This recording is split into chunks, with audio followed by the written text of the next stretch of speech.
We spend so much time gathering information, worried about what facts we've missed or what data we haven't quite got. Mm-hmm. But what if the biggest threat to your competence, and maybe even your ethics, isn't what you don't know? Right. What if it's what you don't know you don't know? That really is the essential question, isn't it? It's at the heart of this comprehensive literature survey we dove into. Okay. We're trying to look beyond that simple idea that ignorance is just a void, like a blank space in your brain. Yeah, empty space. Exactly. Yeah. Contemporary research, this is across philosophy, psychology, behavioral economics. It views ignorance as, well, a complex, sometimes even active state. Active. So, Yeah. think of it this way, maybe. If ignorance is a dark room, you're not just in the dark. Uh-huh. You might be wearing an invisibility cloak that stops you from even realizing you need a light switch. Yeah.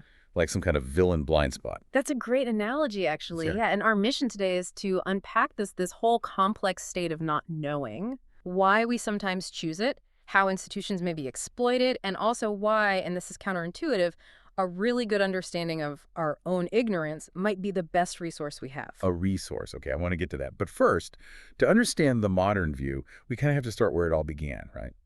In philosophy. Mm-hmm. Exactly. Historically, epistemology, the study of knowledge, it mostly just treated ignorance as, well, the leftovers. The scraps. Yeah, the debris. If it wasn't a justified true belief, it was just ignorance, and therefore kind of irrelevant to the philosophers. But that view is seen as pretty incomplete now, especially with ethics involved. Absolutely. Ethicists started asking, okay, if you caused harm and your defense is, oops, I didn't know, well, we have to ask, was that lack of knowledge actually your fault? Ah, okay. Responsibility. Right. And that leads us nicely to this influential framework from Linda Martin Alcoff. She identifies three crucial ways of thinking about ignorance. 3 ways. Okay, what's the first? The first one is the easy one, simple absence, just lacking a piece of data, a fact. Like me not knowing who won the World Series in 1983. Just don't have it. Exactly. It's the default state for most of us about most things, and it's often temporary. You can look it up. Right. But the second one sounds heavier. It is. It's actively upheld false outlooks.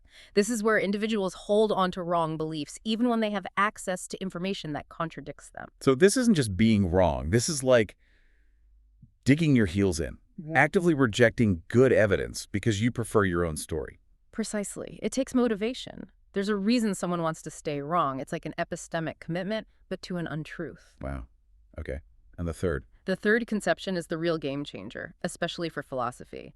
Recognizing ignorance itself as a legitimate epistemic practice. Legitimate. How so? Well, seeing it not just as a deficit, something missing, but as like the necessary fuel for producing knowledge in the first place. Okay, that reframes things completely. If ignorance can be a resource, that must complicate the moral picture you mentioned. It does. It leads straight to what philosophers call the tracing problem. Tracing problem. Yeah. It asks, can we trace your current state of ignorance, the thing you don't know now, back to a choice you made earlier? Ah.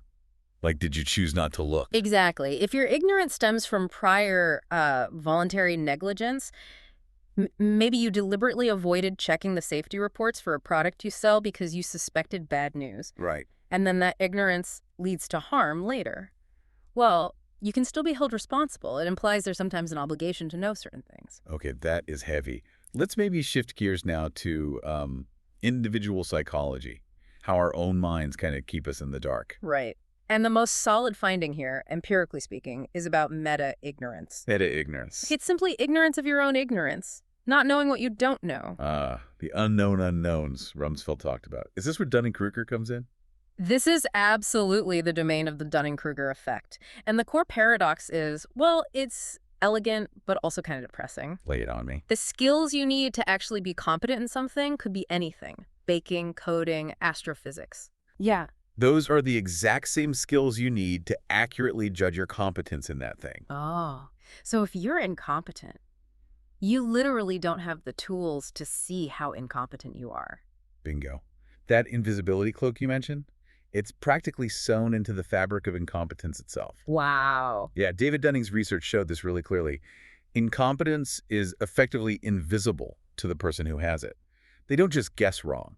They systematically fail to recognize the size of the gaps in their knowledge. And this isn't just for, like, basic skills. It affects smart people, too. Oh, absolutely. It persists even in highly educated groups. It often shows up strongly in things like verbal intelligence tests, where students with the lowest ability consistently and significantly overestimate how well they did. Okay, so it's not just about skills, but general understanding too. I read about something called the illusion of explanatory depth. That's another key piece. We tend to have these wildly exaggerated ideas about how well we understand complex things. Could be a toilet mechanism, could be how the economy works. We think we get it until someone asks us to explain it. Exactly. We mistake recognizing something for being able to reconstruct it. You see a zipper, you know what it does, so you feel like you understand it. Yeah. But then, if researchers force you to explain, step by step, precisely how the teeth interlock and unlock, suddenly the gaps become huge and obvious. You realize you actually have no real clue. That moment of trying to explain it, that's when the illusion just shatters. Right. And related to this, there's also overclaiming research. This is fascinating.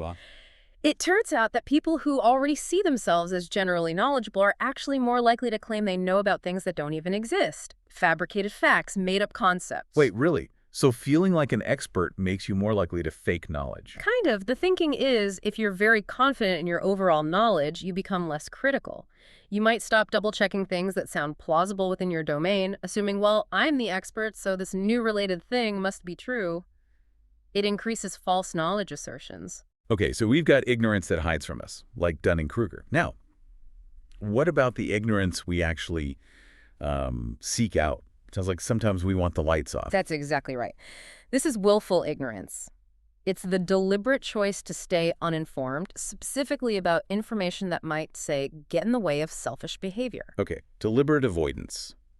Is there data on how common this is? There is, and here's a bit of a wow fact for you. A major meta-analysis looked at 56 different studies, over 6,500 people involved. Yeah. It found that around 40%, 0% of people intentionally avoid information about how their decisions might negatively impact others. 40%, that's a lot. Why? Why choose blindness? The motivation seems pretty clear from the research. It's basically excuse-seeking. An excuse. Yeah. If you lack the information, you can rationalize selfish choices as just inadvertent. I couldn't have helped that person. I didn't know they needed it. Or, I didn't check the ethical sourcing of this product, so, it's not really my fault.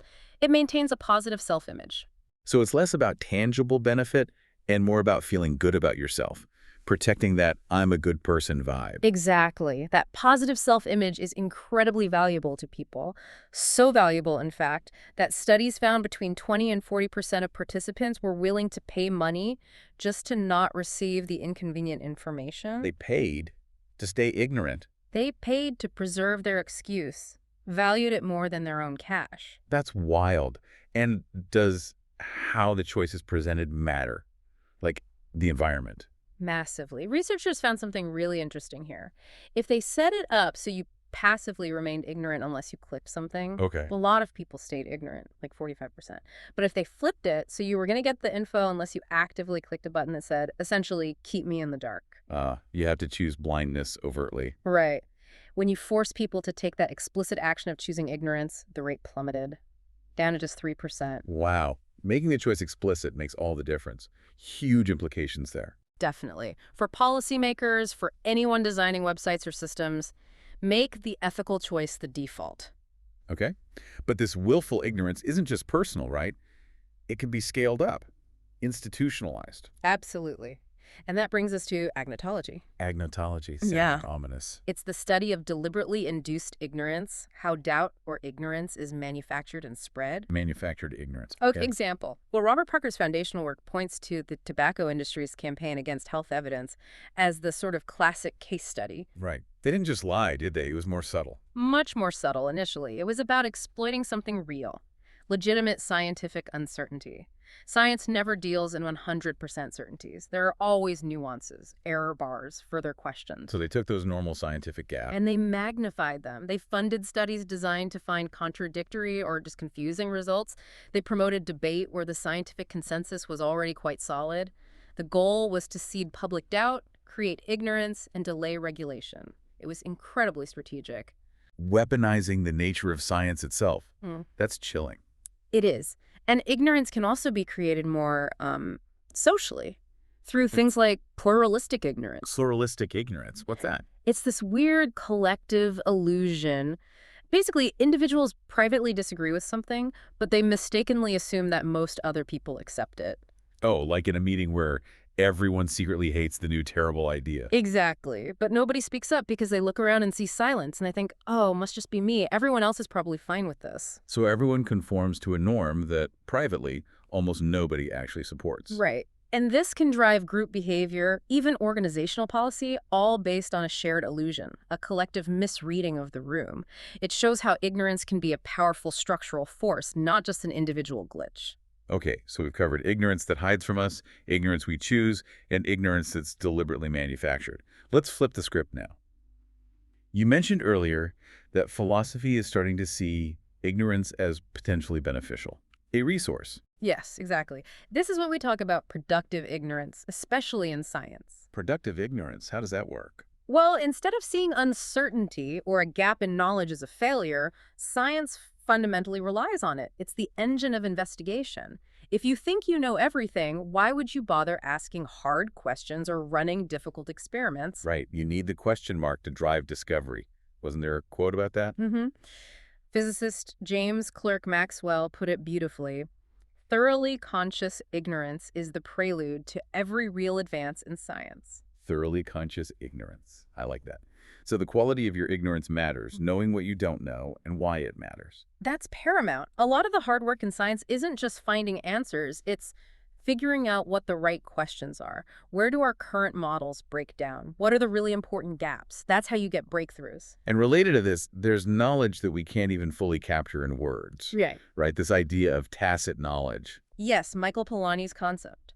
Tacit knowledge is the stuff you know how to do, but can't fully articulate. It underlies explicit knowledge. Like riding a bike. You can explain some physics, maybe some steps. But the actual skill, the balance, the micro adjustments, it's embodied, intuitive. Or think of a master craftsperson, a sculptor, a musician. They can give you rules, but the real mastery is tacit. And if you try too hard to spell out that tacit skill, you can actually mess it up sometimes. Well, often, yeah, it's this irreducible residue of knowing. It's a limitation in one sense we can't fully share or explain everything we know, but it's also just a profound part of human competence. Okay, so if we recognize the value of conscious ignorance and the limits of explicit knowledge, Mhm. how does this apply to, say, learning, to getting better? This leads directly to pedagogy, how we teach and learn. If you can accurately recognize your own ignorance, what researchers call metacognitive accuracy, that's huge. It helps you make much better decisions about what to study, how to practice. So knowing what you don't know helps you learn more effectively. Precisely. And there's a key finding from educational research here. We need to kind of embrace discomfort, because discomfort is the enemy of overconfidence. Discomfort, how so? Well, when learning feels too easy, when it's smooth and fluent, we tend to overestimate how much we've actually learned. Hello again, Dunning-Kruger. Right. Feeling smart doesn't mean you are smart. Exactly. So teaching strategies that deliberately introduce a bit of friction or uncertainty are really effective. Things like spacing out your learning over time instead of cramming, Spaced repetition, yeah. or presenting information in a slightly fragmented way, making you work a bit harder to connect the dots. These things create that necessary, slightly uncomfortable state. And that discomfort is actually a signal, a more accurate gauge of where you stand. It seems to be. That friction forces us to more accurately assess our real level of competence and identify the actual gaps we need to work on. So the ultimate takeaway here, for you listening, isn't just about piling up more facts. It's about getting better tools to measure your lack of facts, to see your own ignorance more clearly. So let's try and distill this, maybe 3 key ideas from this deep dive into the science of not knowing. Okay, let's do it. Takeaway 1. For Suchley, just remember, ignorance isn't one single thing. It's really nuanced. It can be that simple absence, yeah, but it can also be an active, stubborn, false belief, or even, crucially, that productive starting point for discovery. Got it. Multifaceted. Takeaway 2. Second, on the individual level, understand the powerful cognitive biases we're all dealing with. We are all vulnerable to meta-ignorance, that Dunning-Kruger effect of not seeing our own gaps. Right. And also that very real temptation of willful ignorance. Choosing blindness sometimes just feels easier, helps protect our self-image, even if it's costly. Okay, biases are real. And Okay. the third takeaway. Third, thinking socially or structurally. Ignorance isn't always accidental. It's frequently manufactured, that's agmatology, often to manipulate decisions or maintain power structures. Okay. And understanding these mechanisms, the personal biases, the social manufacturing, it's really crucial. Because in the real world, especially in complex situations, we often have to rely on shortcuts. We satisfice, as Herbert Simon called it. Satisfice meaning we find good enough solutions because we don't have the time or brain power to find the absolute best one. Exactly, we have bounded rationality. But being aware of how ignorance works, in all its forms, can help make those necessary shortcuts less dangerous, more informed. Okay, that makes sense. So this all loops back to that idea about discomfort in learning. If, as the research strongly suggests, discomfort is the enemy of overconfidence, then maybe the final question for you, the listener, is this. What specific, actionable habits, maybe in your daily life, maybe professionally, could you adopt to actively create some of that productive discomfort? Yeah, good question. How can you intentionally challenge those inevitable, invisible pockets of ignorance we all carry around?